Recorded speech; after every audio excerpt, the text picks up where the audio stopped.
ఇప్పుడు కొత్త పదం వండుకున్నాడు. ఉద్యోగం బాగా జరిగింది, రిజర్వేషన్లు కోటాలో ఏవో తప్పులు జరిగాయని మాట్లాడు. అంటే ఒక నిలకడ లేదు, నిరంతరం ఏదో ఒక అబద్ధం చెప్పి ప్రజలకు మభ్య పెట్టాలని ప్రయత్నం చేస్తున్నారు. దీన్ని మనం ప్రజల్లో చైతన్యం చేయాలి. గొడ్డల పార్టీ నిన్న ఒక సంఘటన జరిగింది, అందరూ వినాలి. నంద్యాల జిల్లాలో ఆయన జీవితం, ఆయన కుటుంబ నేపథ్యం ప్రధాన అంశంగా ఏం తీసుకుంటాడంటే కులాల మధ్యన మతం వాళ్ళ మధ్య తగ్గు పెడతాడు. రాష్ట్రాన్ని అల్లకల్లోలం చేయడంలో ఆయన కుటుంబం వెన్నతో పెట్టిన విద్య ఎప్పుడు మనుషుల మధ్యన తగులు పెట్టడం, కులాల మధ్య ప్రాంతాల మధ్యన తగులు పెట్టడం, అల్లకల్లోలాలు సృష్టించడం ఆ కుటుంబానికి ఉన్నటువంటి పెద్ద కార్యక్రమం అని చెప్పి తెలియజేస్తున్నా. నిన్ననే నంద్యాల జిల్లా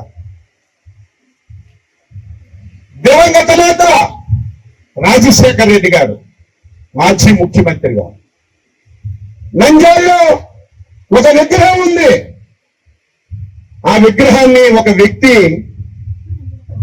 పట్టపగలు విగ్రహం దగ్గరికి వెళ్ళి ఆ విగ్రహం తల్లరికేసి రాజశేఖర్ రెడ్డికి అవమానపరిచారు. ఎప్పుడైతే ఆ వీడియో బయటకు వచ్చిందో 6 నిమిషంలోనే సాక్షి టీవీల్లో, పేపర్లో, సోషల్ మీడియాలో ఎన్డీఏ ప్రభుత్వం, తెలుగుదేశం రాజశేఖర్ రెడ్డి తల నరికేశారని అల్లకల్లోలం చేయాలని చెప్పి ప్రయత్నం చేశారు. రాష్ట్రంలో విధ్వంసం చేయాలని ప్రయత్నం చేశారు. నువ్వు దొంగవని తెలిసి, నువ్వు క్రిమినల్ అని తెలిసి, నువ్వు ఒక గొడ్డల పార్టీ అధ్యక్షుడు అని తెలిసి వేయి కన్నుతో మేము ఎదురు చూస్తున్నాం. వెంటనే పోలీసులు రంగంలో దిగారు. ఇది దాపరికం లేదు, స్పష్టంగా ఎవరెళ్ళి కొట్టాడో ఆ ఫోటో, వీడియో ఉంది. వెంటనే పోలీసులు ఆ వీడియో చూసి ఈయన సంగతి ఏంటని అడిగితే ఆయన అక్కడ ఉన్నటువంటి ఎమ్మెల్యే, మాజీ ఎమ్మెల్యే రవికి ముఖ్యమైనటువంటి అనుసరుడు, పక్కా వైసీపీ కార్యకర్త. ఆయన వెళ్ళి రాజశేఖర్ రెడ్డి తల నరికేశారు. వెంటనే ఈ విషయాన్ని బయటలో పెట్టాం, వాస్తవాలు బయటకి ఇచ్చాం. ప్రజలకు తెలిసిపోయింది వీళ్ళు గొడ్డల పార్టీ అంటే ఇదే, సైకో పార్టీ అంటే ఇదే, వాళ్ళ తల్లు వాళ్ళే నరుక్కొని మన మీద పెట్టి మనకి ఇబ్బంది పెడతారు. మీరు ఈరోజు సాక్షి పేపర్ చదవండి. నేను ఇంటి గురించి ఈరోజు చదివాను పేపర్. వైసీపీకి ఎంతకంటే ప్రధాన అంశం ఏమైనా ఉంటుందా? నీ తండ్రి మాజీ ముఖ్యమంత్రి రాజశేఖర్ రెడ్డి తల నరికిస్తే ఫ్రంట్ పేజీలో రాసి నువ్వు చెప్పాలి కదా. భూతద్దంతా ఎదిగిన ఎక్కడ పెట్టలేదు. కావాలండి వాళ్ళ కార్యకర్త నరికేశాడు. ఇది ఒక మెంటల్ పార్టీ, ఇది ఒక సైకో పార్టీ, ప్రజలకు తెలుస్తుందని చెప్పి సాక్షి పేపర్లో ఎక్కడ కూడా ఐటమ్ కనబడలేదు. అదే గాని ఇంకొక పార్టీ ఇంకొకరు చేస్తే నిన్న ఈ వేళ ఇంకొక 10 రోజులు ఆ సాక్షి పేపర్ నిండా అదే, టీవీ నిండా అదే. అయితే ఎంత దుర్మార్గంగా వ్యవహరిస్తున్నాడో ప్రజలు అర్థం చేసుకోవాలని చెప్పి తెలియజేస్తున్నాను. అప్రమత్తంగా ఉండమని తెలియజేస్తున్నాను. ఇదేదో మా గురించి కాదు, ఆంధ్ర రాష్ట్రం గురించి. ఇప్పటికే ఆంధ్ర రాష్ట్రం చాలా అన్యాయానికి గురైంది. 5 సంవత్సరాలు ఆంధ్రప్రదేశ్ రాష్ట్రం అంటే ప్రతి ఒక్కరూ అసహించుకునే పరిస్థితికి తీసుకొచ్చారు. ఈ రాష్ట్రంలో ఎవరైనా సరే పరిశ్రమలు పెట్టాలంటే, ఎవరైనా సరే ఉపాధి ఇవ్వాలంటే ఆమడ దూరంలో పరిగెత్తేవాళ్ళు. మళ్ళీ ప్రజల అభిమానంతో ఎన్డీఏ ప్రభుత్వం అధికారంలోకి వచ్చి 24 మాసాల్లో మళ్ళీ పారిశ్రామికవేత్తలకి ఒక నమ్మకాన్ని కలిగించి, మళ్ళీ ఈ రాష్ట్రం పైన ఒక నమ్మకాన్ని సృష్టించి 24 మాసాల్లో 24 లక్షల కోట్ల రూపాయలు పెట్టుబడులు తెచ్చాం. 24 లక్షల మందికి ఉద్యోగాలు ఇవ్వడానికి శరవేగంతో నారా లోకేష్ బాబు నాయకత్వంలో పనిచేస్తున్నాం. ఇదేదో పెట్టుబడులు వచ్చాయని మైకులో చెప్పడం కాదు.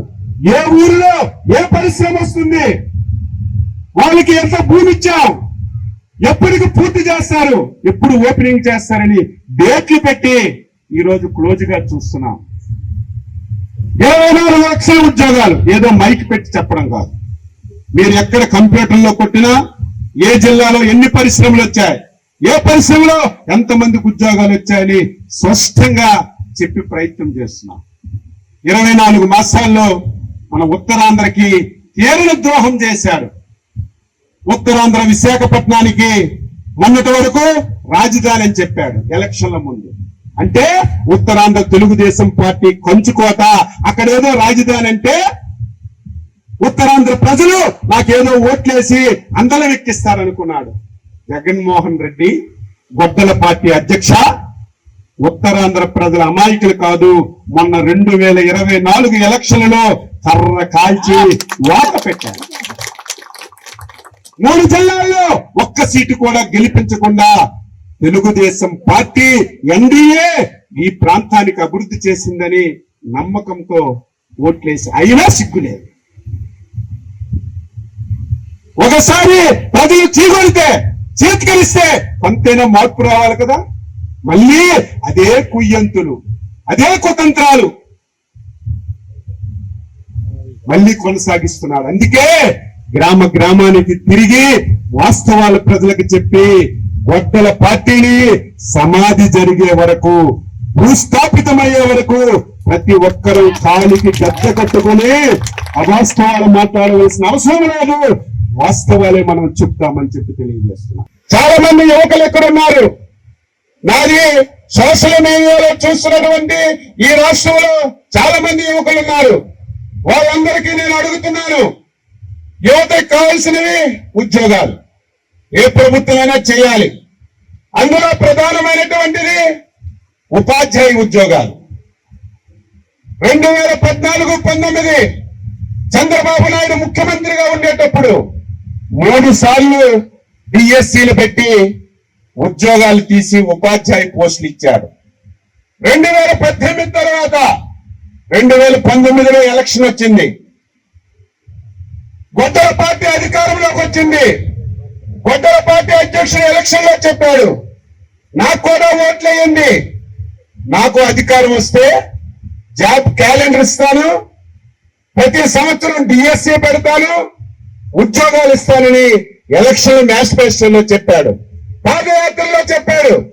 చాలా మంది యువకులు మాస్టర్ ఉద్యోగాల గురించి, మాస్టర్ ఉద్యోగం రావాలంటే ఐఏఎస్ కంటే కాంపిటీషన్ ఎక్కువ, ఆ ఉద్యోగం సంపాదించాలంటే కృష్ణా జిల్లా అవనగడ్డ ఎక్కడెక్కడో కోచింగ్ సెంటర్లు ఉంటే తల్లిదండ్రులు పేదవాళ్ళైనా భూములు తాకట్టు పెట్టి డబ్బిస్తే 2019 నుంచి వాళ్ళు ఎప్పుడు డిఎస్సి వస్తుంది, ఎప్పుడు మాస్టర్ ఉద్యోగాలకి నోటిఫికేషన్ పడుతుందని సొంత డబ్బులు ఖర్చు పెట్టుకుని చాలా మంది యువకులు ట్రైనింగ్ పొందారు.